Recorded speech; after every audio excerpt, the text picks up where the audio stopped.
สุดๆอ่ะระวังล้มนะอ้วน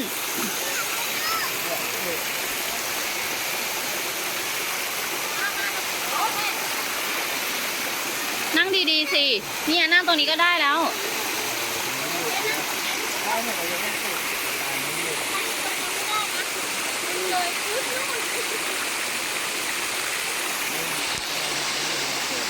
ไอดีไอดีอาจารย์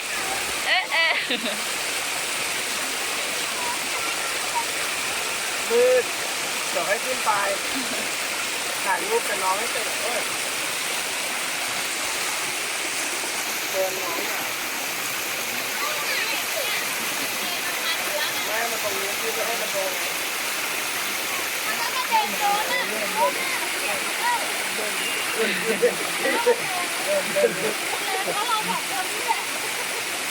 นั่งฝังน้ำได้นั่งนู้น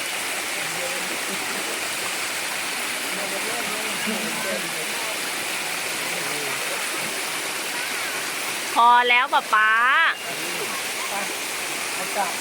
ไปส่งย่าเลยพอแล้วลูกพอแล้ว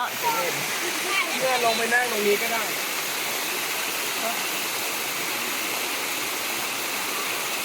หลบขึ้นก่อน